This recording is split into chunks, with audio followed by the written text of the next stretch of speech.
Uniclac.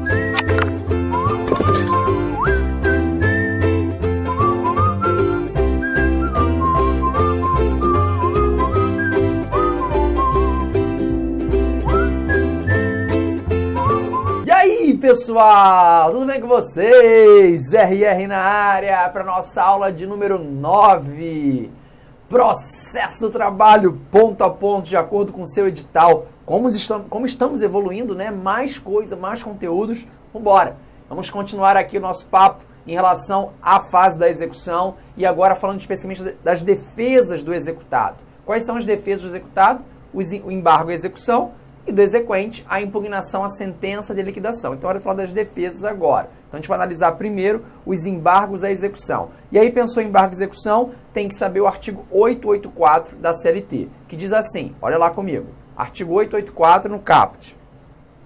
Garantida a execução ou penhorado os bens, terá o executado 5 dias. Olha aí o prazo, tem que lembrar disso aqui para a prova, 5 dias. Para apresentar embargos, cabendo igual prazo ao exequente para impugnação. Então, prazo para os embargos à execução, 5 dias. Se for o exequente apresentando a impugnação à sentença de liquidação, o prazo também será de 5 dias. Ok, Renzete, mas o que me pergunta muito na minha prova é a matéria. Isso. A matéria que eu vou tratar nos embargos, ela é ampla ou ela é restrita? A matéria é ampla ou ela é restrita? A matéria é restrita. A matéria é restrita que a cumprimento da decisão ou cumprimento do acordo. E também a quitação da dívida ou prescrição. Então, a matéria dos embargos, ela é restrita, ela não é ampla. Ela é restrita que ao cumprimento da decisão, ao cumprimento do acordo, quitação da dívida ou, na hipótese, prescrição. Então, você não pode falar o que você bem entender. O que você vai tratar é muito, observe isso, é muito restrito. Pois bem, o prazo só para ficar acertado geral. Acertado certinho com você. Se for executado em geral, se eu perguntar assim na prova, o prazo para executado apresentar os embargos de execução, você vai marcar o quê? 5 dias. 5 dias. 5 dias contados de quê, Renzete? 5 dias contados da intimação da penhora, que garantiu o juízo, né? Porque na execução o processo só anda, você já sabe disso, quando ele estiver garantido. Se eu estiver falando em fazenda pública, aí esse prazo são 30 dias. Não esquece isso. Prazo em geral, 5 dias. Se for fazenda pública, aí o prazo vai ser de 30 dias. Bom, eu posso pensar em uma fase instrutória nos embargos de execução? É possível sim. Então, o juiz vai analisar caso a caso e pode ser que ele designe uma audiência, nenhum problema, se tiverem provas, serem produzidas, também no prazo de 5 dias. Aí o artigo 884, parágrafo 2º da CLT, olha lá. Se na defesa tiverem sido arroladas testemunhas, poderá, não é uma obrigação não deverá não, poderá o juiz ou o presidente, caso julgue necessário seus depoimentos, marcar audiência. Então, é possível audiência sim, de instrução na fase dos embargos, para a produção das provas. Acordo para realizar-se é o mesmo prazo em 5 dias. Mas aí sempre lembrando, sempre restrito àquela matéria dos embargos, né? Para falar o que bem entender, óbvio que não. Muito bem. Me perguntam muito em relação ao parágrafo 3º, recebo muita dúvida sobre isso. Porque ele diz assim, somente nos embargos à penhora. Parou. Somente nos embargos à penhora. Renzete, o que é embargos à penhora? Você não falou de embargos à penhora ainda. Pessoal, é sinônimo. Os embargos de execução têm pode ser chamados de embargos à penhora, embargos do devedor, tudo isso são sinônimos. Então não esqueça, embargos à execução, que é o tradicional, embargos à penhora, embargos do devedor, tudo isso são sinônimos. Fechado? Então agora sim. Somente nos embargos à penhora poderá o executado impugnar a sentença de liquidação, cabendo ao exequente em igual direito no mesmo prazo, que aí são os 5 dias. Parágrafo 4º.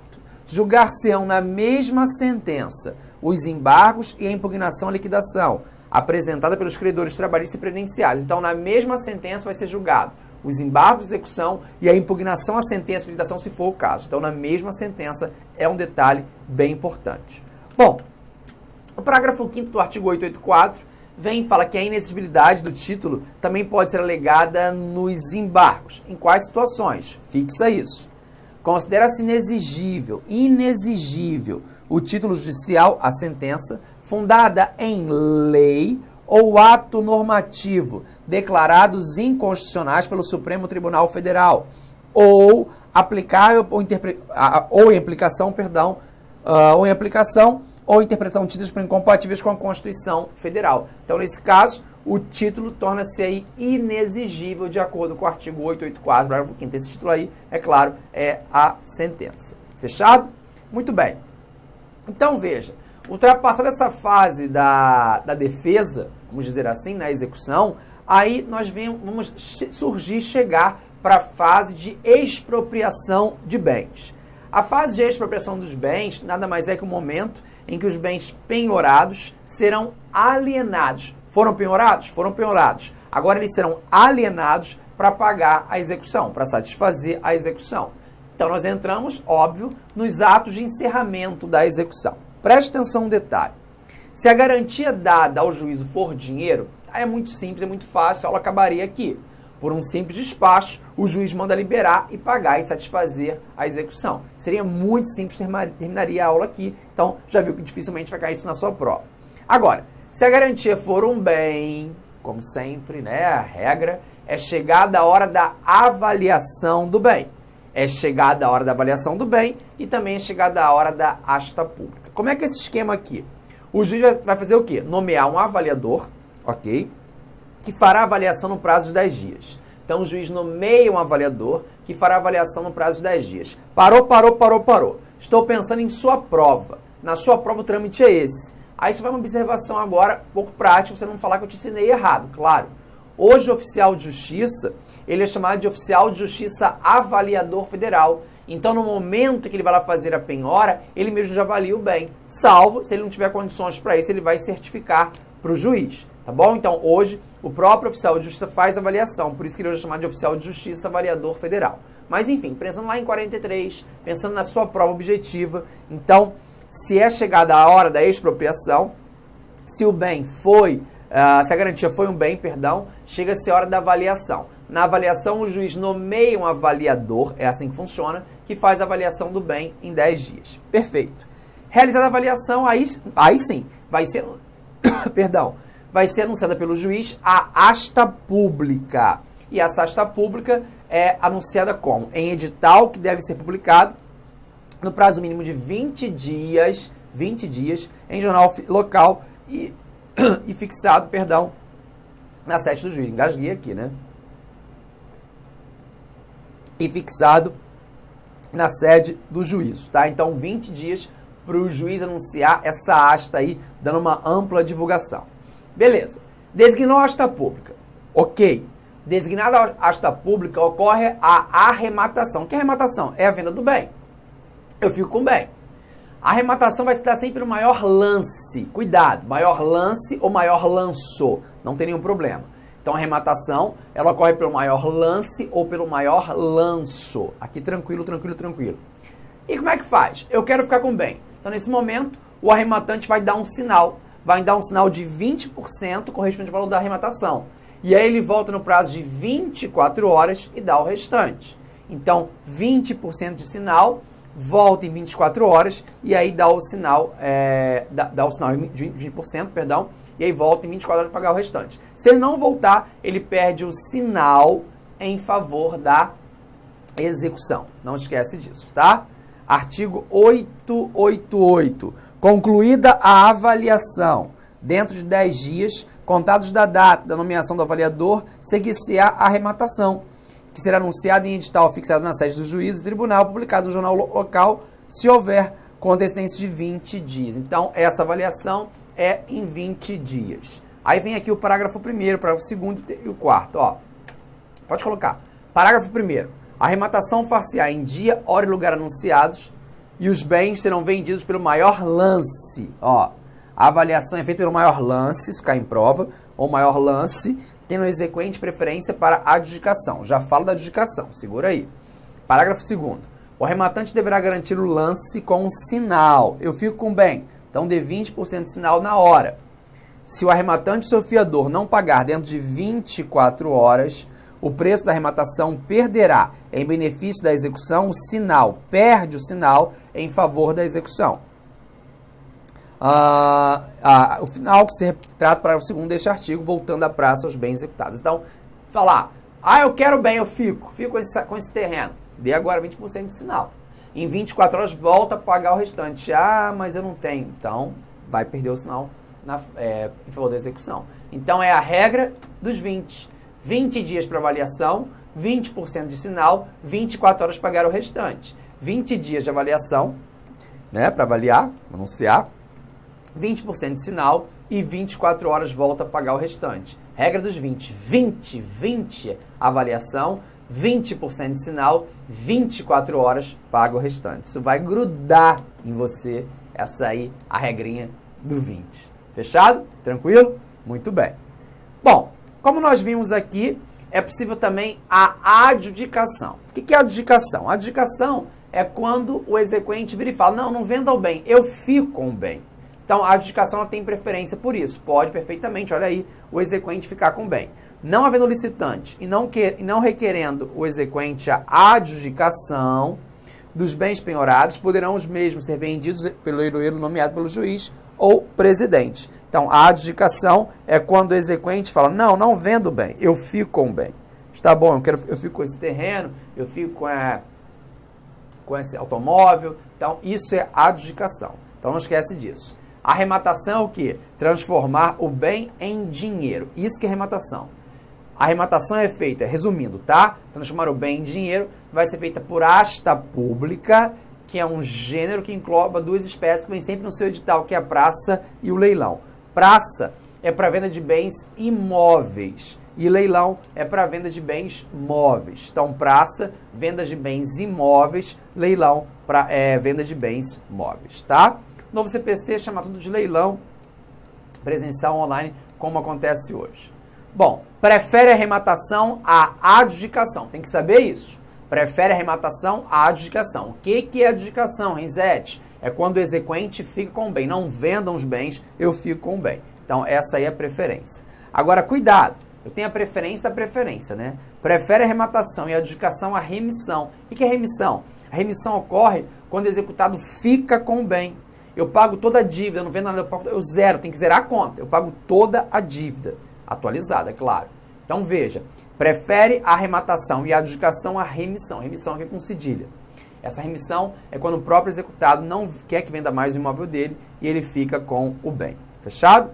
Bom, então olha aqui o artigo 13 da Lei 5584 de 70. Em qualquer hipótese, a remissão só será deferível ao executado se este oferecer o preço igual ao valor da condenação. Claro, para fechar a conta. Antes de adjudicação de adjudicados ou alienados dos bens, o executado pode, a todo tempo, remir a execução, pagando ou consignando a importância atualizada da dívida, crescida de juros, custos e honorários advocatícios. Tem que pagar tudo, zerar a conta. Tá? Se zerar a conta, incluindo até honorários advocatícios, é possível pensar na remissão. Qual é a ordem que a gente tem que gravar? A ordem de preferência é essa. Remissão, né, quando o executado fica com o bem. A adjudicação, quando o exequente fica com o bem. E a arrematação, que é a venda do bem. Transformar o bem em dinheiro. Remissão, adjudicação e arrematação. Está aí a ordem de preferência. Fechado? Muito bem. Nós temos ainda a execução por prestações sucessivas. Pare e pense em um detalhe. Vamos imaginar que eu tenha sofrido um acidente de trabalho. E aí esse acidente me causou alguma incapacidade, algum dano permanente. Então eu entro com uma ação, consigo provar que a culpa foi do empregador, e o empregador é condenado a me pagar um salário mínimo, uma pensão vitalícia, no valor de um salário mínimo. Beleza, é vitalício. Ele pagou a primeira parcela, a segunda, a terceira, a obrigação, né? A quarta, a quinta, mas a sexta ele não pagou, nem a sétima. Neste caso, eu entro com uma execução cobrando todos os valores ou só cobrando a sexta e a sétima parcela? Pessoal, não é vitalício? Não é por prazo indeterminado? Sim. Então eu não posso cobrar tudo. Eu vou cobrar só as parcelas faltantes que ele está devendo até a data da entrada na execução. É assim que funciona. Agora, outro cenário. Se eu faço um acordo judicial em 10 parcelas no valor de R$1.000 com o reclamado, e ele paga 6 parcelas, mas não paga a sétima, quem não paga a sétima paga a oitava? Não paga nem a nona nem a décima. Aí sim, se são prestações sucessivas por tempo determinado, eu posso entrar com uma execução, posso iniciar a execução cobrando todas as parcelas. Aí é bem diferente. Vamos lá, fixar, porque isso aqui é na prova, eles trocam. Artigo 891 da CLT. Nas prestações sucessivas por tempo determinado, aquele meu exemplo do acordinho de 10 parcelas de 1.000, a execução pelo não pagamento de uma prestação compreenderá as que lhe sucederem. Próximo artigo 892. Coloquei até exemplo para vocês aqui, exatamente o que eu falei, ó. Tratando-se de prestações sucessivas por tempo indeterminado, ela da pensão vitalícia. A execução compreenderá inicialmente as prestações devidas até a data do ingresso na execução. Então, até a data do ingresso na execução, são as prestações que vão compor aquela situação. Fechado? Muito bem. Nosso edital fala também sempre em execução contra a fazenda pública. A execução contra a fazenda pública ela é totalmente diferente da execução em geral. Por quê? Porque ela é realizada em face de pessoas físicas e jurídicas de direito, porque a nossa aqui é pessoa física e pessoa jurídica de direito privado. Contra a fazenda pública, o papo é exatamente outro. A gente sai da seara de pessoas físicas ou jurídicas de direito privado e aí vai entrar agora numa situação bem interessante. Bom, como é que vai funcionar essa execução em face da fazenda pública? Primeiro, temos que saber que os bens públicos são inalienáveis. Esse é o primeiro ponto, né? Você aprendeu lá em direito administrativo. Os bens públicos são inalienáveis, ponto. Se eles são inalienáveis, consequentemente são impenhoráveis. Primeiro ponto. Segundo ponto, a fazenda pública ela não vai ser intimada para pagar ou garantir o juízo, não. A fazenda pública ela vai ser intimada para opor, apresentar embargos. Então a fazenda pública ela não é intimada para pagar, para garantir, não. Ela é intimada para apresentar, opor os embargos. Olha a diferença já, né? Esse regime diferenciado, ele vai se aplicar, não esqueçam disso, a empresa pública, essa de economia mista, ele não vai se aplicar, a empresa pública e essa de economia mista porque são pessoas de direito privado, aí o papo é bem outro. Correio. Correio é um caso específico, né? O Correio, embora seja uma empresa pública, presta um serviço público essencial, claro, ele vai ser beneficiado, sim, pelo regime diferenciado de execução. Ele vai se equiparar aí à fazenda, ok? Bom, o OJ 247 da SDI 2 traz uma regra muito interessante pra gente. Diz assim, a validade do ato de despedido de empregado de empresa brasileira de Correios e Telégrafos estão condicionados à motivação por gozar a empresa do mesmo tratamento. Aqui está. Os Correios gozam do mesmo tratamento diferenciado destinado à fazenda pública. Aí está. Em relação às imunidades tributárias e à execução por precatórios, além das prerrogativas de foro, prazo e custos processuais. Então, para o Correio aí, o cenário é totalmente diferente, seguindo a mesma ideia da fazenda. Beleza? Bom, terceiro passo, fixado o valor devido, já sei o valor devido da fazenda. A fazenda é intimada a propor os embargos em 30 dias. Show, tranquilo. Do julgamento dos embargos, mesmo que desfavoráveis ao ente público, não vai caber o reexame necessário, tá? Então, aqui do julgamento dos embargos, mesmo que desfavoráveis em face do ente público, não cabe o reexame necessário. Sendo cabível, nesse caso, o agravo de petição. Já que tem uma sentença na execução, agora cabe aí o agravo de petição. Muito bem. Solucionados os embargos, tudo ok em relação aos embargos, ou não ser interposto no prazo legal, o pagamento é realizado de duas formas. Precatório, não esquece, vai receber nunca. Artigo 100 da Constituição, se estuda lá, direito constitucional, precatório, ou requisição de pequeno valor, são as situações que você tem. Fechado? Muito bem. Olha a OJ 343. É válida a penhora de bens de pessoas jurídicas de direito privado realizada anteriormente à sucessão pela União ou por Estado membro, não podendo a execução prosseguir mediante precatório. A decisão que mantém não viola o artigo 100. Preste atenção aqui. A penhora foi feita de bens de pessoas de direito privado antes da privatização. Desculpa, privatização, da estatização, né? Pegou para ela. Antes da sucessão pela União ou pelo Estado. Então, se foi antes, não pode a execução prosseguir mediante precatório. Você vai executar de forma normal. Então, cuidado. Penhorou bens de pessoas jurídicas de direito privado. Aqui está. Antes de ser da sucessão pela União. Nesse caso, corre normalmente a execução. Não vai ser por precatório. Tá? Nós temos aqui uma exceção. Fechado? Muito bem. Vamos então caminhar, vamos então seguir bem tranquilo para começar o papo em relação ao PJE, ao processo judicial eletrônico. Pessoal, deixa eu logo falar uma coisa para vocês. Esse ponto do PJE, ele é um ponto decoreba. Eu particularmente nem vejo muita, não vou dizer importância, claro que não é isso, mas não vejo muita utilidade prática de você assistir os videoaulas, né, que você tiver aí de PJE, se você não tiver a legislação do seu lado, se não tiver a resolução 136 do Conselho Superior do Trabalho, que vai cair na sua prova. Então você precisa ter para quê? Para ler esse negócio, porque tem que ler, que quando isso cai na decoreba. Então qual vai ser a minha ideia? Eu pego, óbvio, né, eu peguei a resolução, coloquei ela de forma didática. Então vou traçar os principais pontos da resolução e fazer um apanhado chamando a sua atenção o que pode virar questão de prova. Esse é o objetivo. Mas, repito, gabaritar questões do PJE é sentar e ler a resolução. Não tem outra forma. Essa é a melhor estratégia, lógico. Mas como o curso é ponto a ponto, claro que eu vou passar com você esse ponto também. Óbvio que eu vou fazer isso. Jamais eu ia deixar de fazer isso com vocês. Mas, volto a falar, acabou a aula de PJE, você vai ler a resolução. Senão, não vai ser aprovado. Quer dizer, vai ser aprovado, mas não vai errar, não vai acertar uma questãozinha fácil de PJE. É isso. Bom, antes um panorama. O primeiro panorama é o seguinte, nós temos essa leizinha aqui que fala sobre o PJE, que é a Lei 11.409 de 2006, que não está no seu edital, é mais a resolução, mas a gente dá um parâmetro em relação a ela.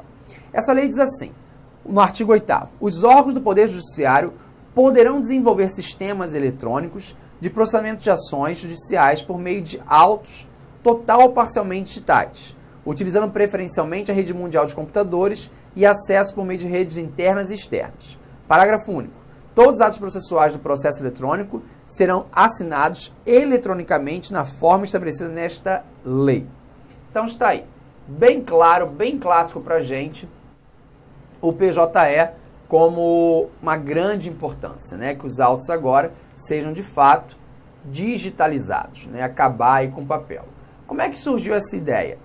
Surgiu com a instrução, para a gente, do seu trabalho, com a Instrução Normativa número 30 de 2007, do TST, e com a Resolução 94 de 2012. Só que agora nós temos tudo para a gente, envolve a Resolução número 136 de 2014. Tanto é que essa Resolução 136 de 2014, que está no seu edital, que vai cair na sua prova, pode acreditar nisso. Fechado? Tranquilo? Então vamos lá. Vamos então ver os principais pontos dessa resolução e a gente vai bater um papo. O artigo 1º da Resolução 136 diz assim, tudo agora é da Resolução 136, fechado? Tá ali só o artigo 1º, você já sabe que é da Resolução 136.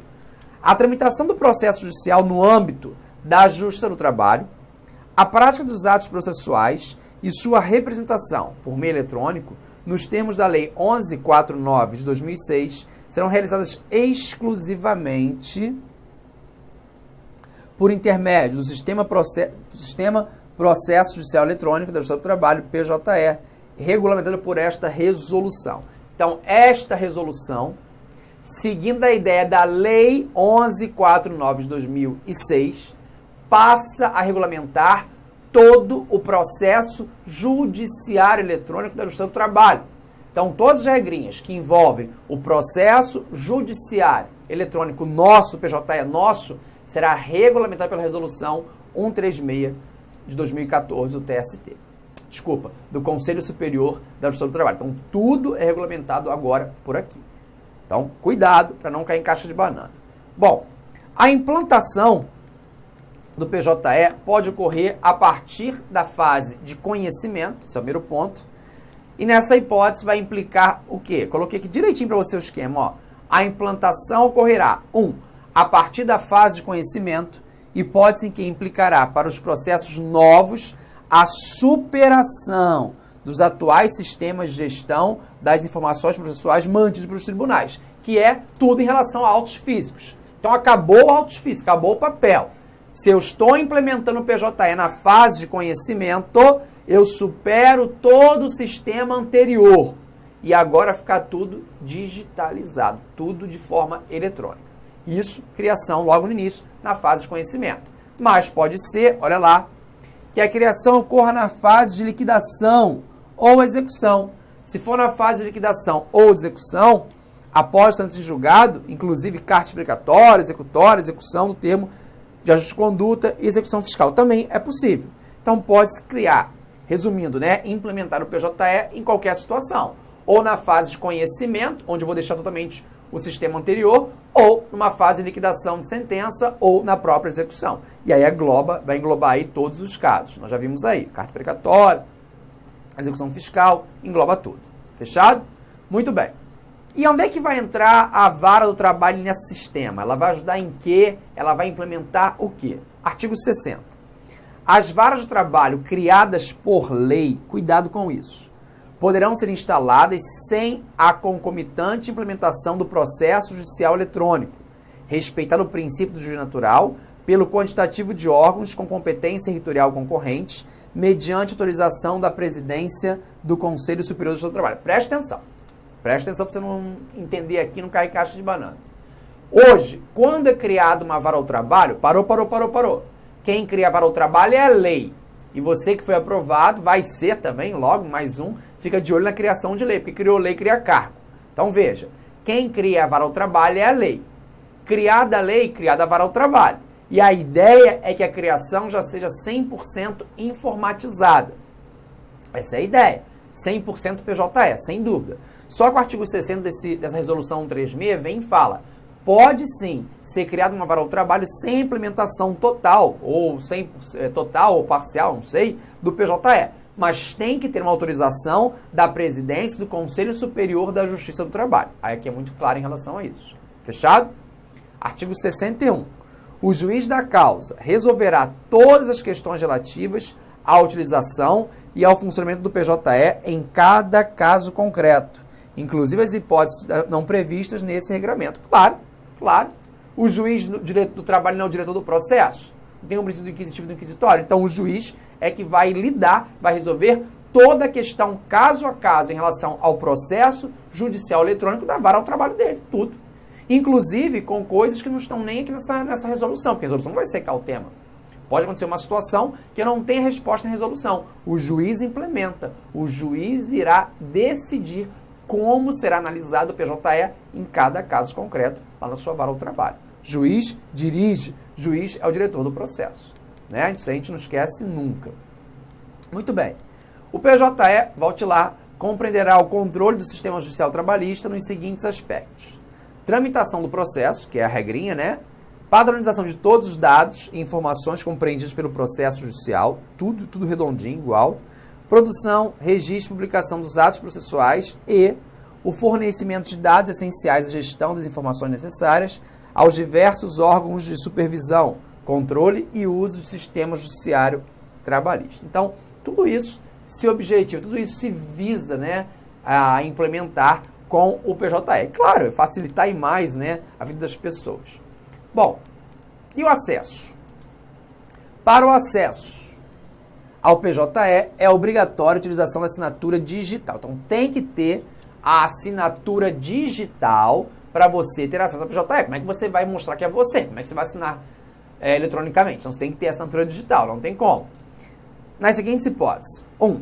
Assinatura de documentos e arquivos, acabei de falar. Serviços com exigência de identificação ou certificação digital e consultas e operações que tramitam em sigilo ou em segredo de justiça. Se está em sigilo, se tem segredo de justiça, se você não tem assinatura digital, como é que o sistema reconhece que você pode ter acesso àqueles autos? Você vai ter acesso aos autos por quê? Porque corre segredo de justiça e você tem uma assinatura digital que reconheceu que você é o patrono, você é a parte, a depender da situação. Fechado? Bom, e nos demais casos? Nos demais casos, será possível acesso ao sistema por meio de usuário. Quando eu falo meio de usuário, é login e senha, na forma prevista no artigo 7º da Resolução 185 de 2013 do Conselho Nacional de Justiça. Tá? Então é login e senha. Aí o artigo 6º diz, o acesso ao sistema do PJE, mediante identificação de usuário, login e senha, será exclusivamente para a visualização dos autos, exceto na hipótese de sigilo ou segredo de justiça. Por isso tem que ter assinatura digital. Se tem sigilo ou segredo de justiça, sei lá, fala de assédio sexual, assédio moral, tem abertura de imposto de renda, nesse caso, né, qualquer um que vai ter acesso aos autos, óbvio que não. Agora, para você ter acesso em geral ao PJE, você vai entrar com o seu login, né, seu login e sua senha. E aí você vai visualizar os autos, exceto se tratar de segredo de justiça aí, ou sigilo. Partes, vamos lá, parágrafo 1º. Partes ou terceiros interessados, desassistidos de advogados, poderão apresentar peças processuais e documentos em papel, segundo as regras ordinárias nos locais competentes para recebê-los, que serão digitalizados e inseridos no processo pela unidade judiciária. Então, eu sou parte, estou usando os postulantes, não tenho advogado, eu sou um terceiro, eu não tenho assinatura digital, eu não tenho acesso à rede mundial de computadores, sei lá. Nesse caso, você pode perfeitamente usar peças processuais, documentos em papéis, tá? Aqui é tudo sendo aceito. E claro, você vai ter uma unidade judiciária para isso, que vai digitalizar tudo. Você apresenta em papel, mas não vai ficar em papel ad eterno, vai ser digitalizado. Ok, pessoal? Com isso a gente fecha, avançamos já até, né? Estouramos aí a parte 1 da nossa aula de número 9. Vou ficar aqui paradinho, falar de PJE com você ainda no próximo bloco. Te espero. Clique lá.